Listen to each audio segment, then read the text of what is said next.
रोहित अपने घर के बाहर खेल रहा था। उसकी माँ कमला आज काम पर नहीं गई थी। वह घर पर ही बिस्तर पर लेटी थी। कमला, रोहित कहाँ है बेटा? इधर आ। रोहित माँ की आवाज़ सुनकर दौड़कर माँ के पास आया। रोहित, क्या हुआ माँ? कमला, बेटा जरा सा पानी दे दे और जा कुसुम चाची को बुला ला। रोहित ने माँ को पानी दिया। पानी देकर वह दौड़कर कुसुम चाची के घर पहुँच गया। रोहित, चाची, माँ ने आपको बुलाया है। कुसुम, ठीक है, तू चल, मैं आती हूँ। कुछ ही देर में कुसुम चाची माँ के पास आ गई। कुसुम, कमला, मैंने तुझे पहले ही कहा था काम से छुट्टी लेकर पहले अपना इलाज करा ले, लेकिन तूने मेरी सुनी है कभी? कमला, बहन, मुझे लगता है मैं शायद बच न पाऊँ। मुझे रोहित की चिंता होती है। ये तो अपने हाथ से खाना भी नहीं खा पाता। मेरे बाद इसका क्या होगा? कुसुम, बेकार की बातें क्यों सोच रही है? ऐसी बीमारी तो आती जाती रहती है। तू ठीक हो जाएगी।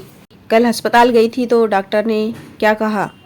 कमला, डॉक्टर ने बोला कि कैंसर फैल रहा है, लंबा इलाज चलेगा।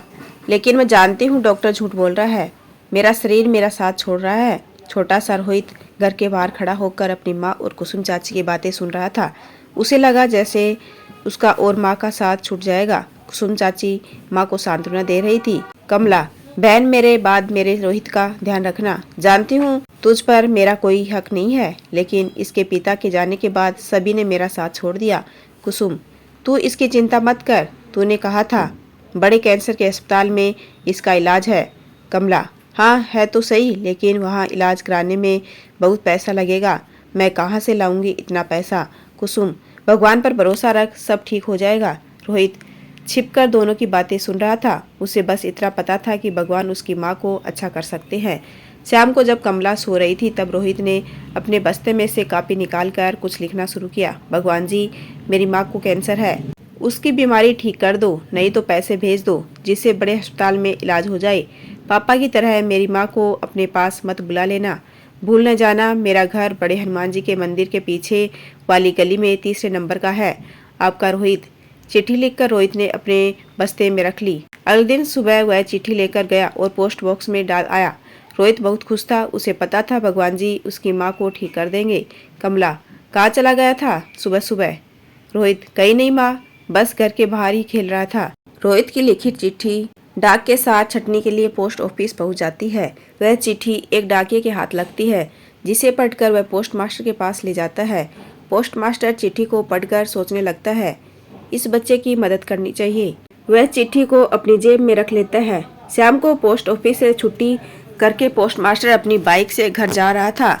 रात का समय था, सड़क पर गड्ढे बहुत थे। अचानक गड्ढे में बाइक का बैलेंस बिगड़ जाता है और बाइक के साथ पोस्ट मास्टर गिर जाता है। कुछ लोग दौड़कर उसे उठाते हैं। उसके पैर में काफी चोट आई थी। 2 लोग उसे एक ऑटो में बिठाकर अस्पताल ले जाते हैं। वहां तक जाते जाते वह बेहोश हो जाता है। अस्पताल के सबसे सीनियर डॉक्टर गिरधारी जी उस समय ड्यूटी पर थे।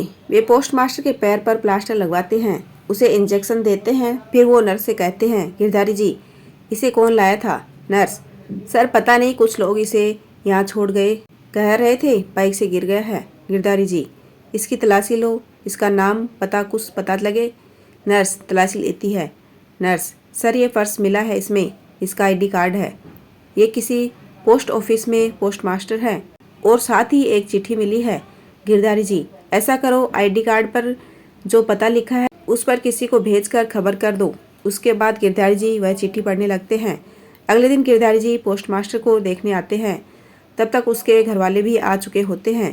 गिरधारी जी, अब आप कैसे हैं? पोस्ट मास्टर, ठीक हूँ डॉक्टर साहब।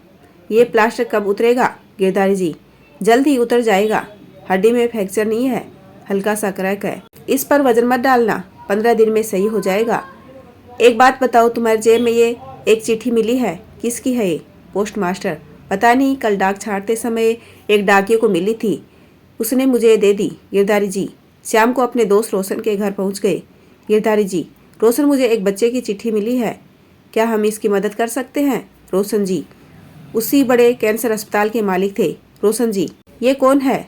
गिरधारी जी, पता नहीं, ये चिट्ठी कहीं से मिली है मुझे। रोशन जी, बहुत अच्छा किया आपने, मैं कल ही सारा इंतजाम करता हूँ, सुबह चलते हैं इस पते पर। गिरधारी जी, हमें इसकी माँ का इलाज करना होगा, चाहे जितना पैसा लगे मैं दे दूंगा। रोशन जी, भगवान ने हमें इसकी मदद के लिए चुना है, पैसे कोई बात नहीं है, मैं इसका इलाज का भरोसा देता हूँ, कोई कसर नहीं छोड़ूंगा। अगले दिन एक कार कमला के घर के बाहर आकर रुकती है। गली में बच्चे खेल रहे थे।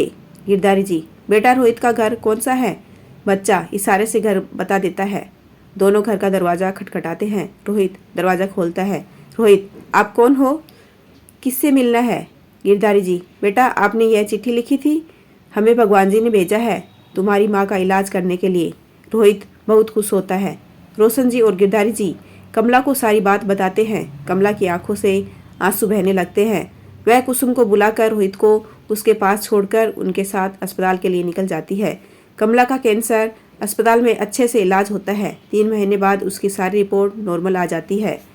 उसे अस्पताल से छुट्टी मिल जाती है। आज कमला घर आ गई। रोहित, माँ आपको भगवान जी ने ठीक करके भेज दिया? वहाँ पापा मिले थे क्या? कमला, नहीं बेटा, बस भगवान मिले थे, वो भी तेरी चिट्ठी के कारण। यदि आपको मेरा छोटा सा प्रयास अच्छा लगा हो तो चैनल को लाइक, शेयर एंड सब्सक्राइब कीजिए। आपका अपना कीमती समय देने के लिए दिल से धन्यवाद।